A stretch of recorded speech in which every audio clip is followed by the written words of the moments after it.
आज सबसे पहले विश्लेषण करेंगे अखिलेश यादव के उस बयान का जो उन्होंने मायावती को लेकर दिया है। अखिलेश यादव ने चुनावों में हार का पूरा ठीकरा मायावती के सिर फोड़ दिया।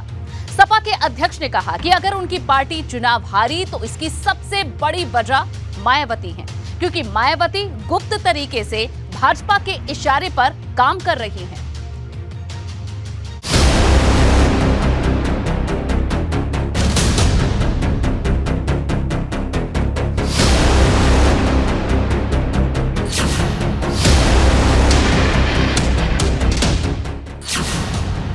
सपा बसपा का झगड़ा 24 में होगा और तगड़ा।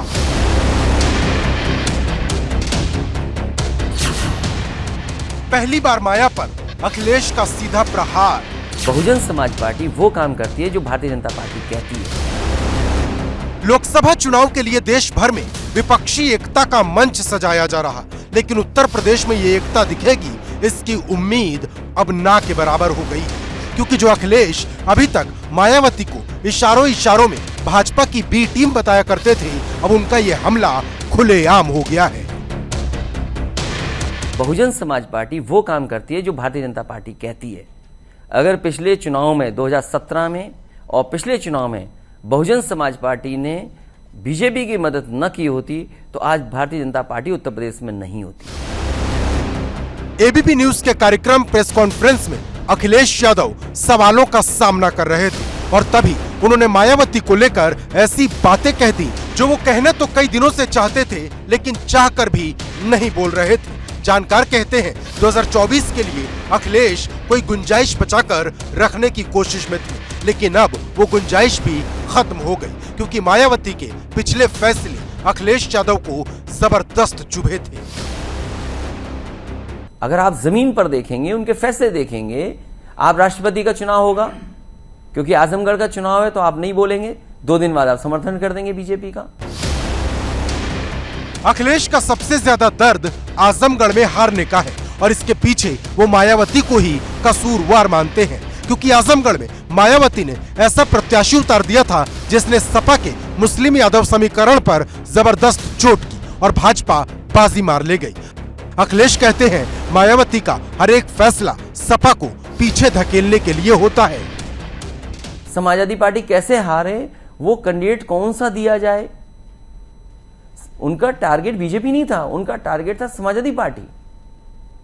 उनके स्टेटमेंट देखिए, बीजेपी से नहीं लड़ रहे हैं, और ऐसा बीजेपी के सारे पे काम होता है। वो तो एक अपनी बनाई हुई जेल में बंद है और उनका जेलर मुझे लगता है दिल्ली में बैठे हैं।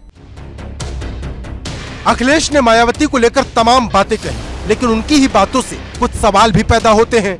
अखिलेश ने कहा 2017 के विधानसभा चुनाव में भी बसपा ने भाजपा की मदद की, तो सवाल है फिर 2019 के चुनाव में उन्होंने बसपा के साथ गठबंधन क्यों किया। अब विरोधी अखिलेश को इतिहास के पन्ने पढ़ा रहे।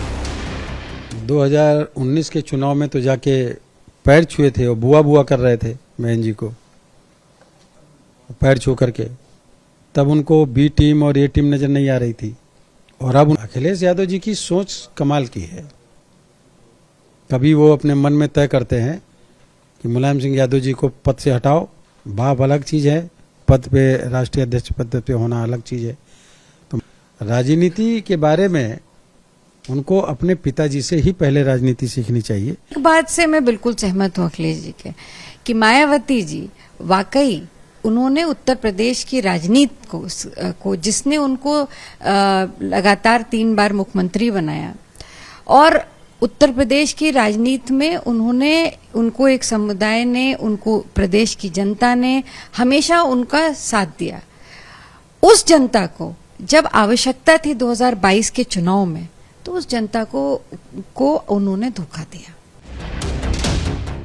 2019 के बाद से मायावती ने अखिलेश पर कई बार चुभने वाले सीधे प्रहार किए, लेकिन अखिलेश हर बार अपनी बात इशारों में कहते रहे। लेकिन अब अखिलेश ने सीधा पलटवार किया है। अखिलेश के बयान से साफ है कि उन्होंने मायावती को लेकर किस जेल का जिक्र किया और किसे दिल्ली वाला जेलर बताया। अब राजभर कह रहे अखिलेश बसपा को छोड़े, पहले अपनी पार्टी पर ध्यान दें। वो अपन कुनबा बचाई नहीं पाओ धनु मायावती क्या कहा तुम, पहले तो वो अपर्णा के नहीं बचा सके, वो अपन शिवपाल जी को नहीं बचा पाए, अब तो देख रहे हैं डीपी यादव, हरिओम यादव, कौन कौन यादव, दर्जन भर यादव, एक तगड़ा गोल बन गई। अब क्या करवा, उधर मत देखा, भीतरा देखा क्या होता। दरअसल अखिलेश यादव ने अपनी हर हार का ठीकरा मायावती के सिर फोड़ा। ऐसा करके उन्होंने 2024 के लिए एक बड़ा संदेश देने की भी कोशिश की, लेकिन अखिलेश के इस बयान पर उनके चाचा शिवपाल यादव खामोश हैं।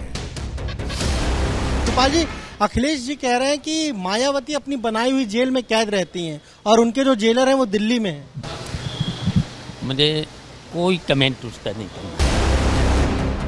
अखिलेश ने अपने बयान से बहुत कुछ साफ कर दिया है। सबसे बड़ा संकेत इस बात का है कि यूपी में विपक्ष के एकजुट होने की संभावना अब बहुत कम है। उधर कांग्रेस लगातार एक मंच पर आने की अपील में जुटी है।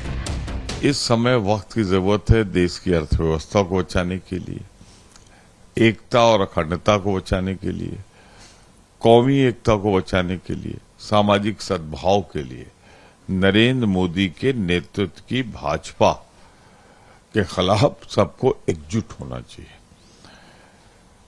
कई लोग ऐसी पहल भी कर रहे हैं। मैं सिर्फ इतना कहना चाहता हूं कि बचना चाहिए बसपा को भी ऐसे बयानों से जिससे लोगों को ऐसा महसूस हो।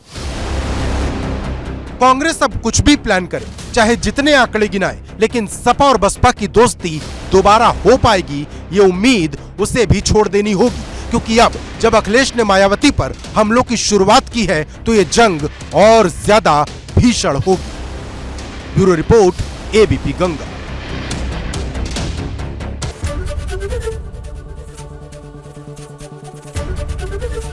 एबीपी गंगा, खबर आपकी, जुबान आपकी।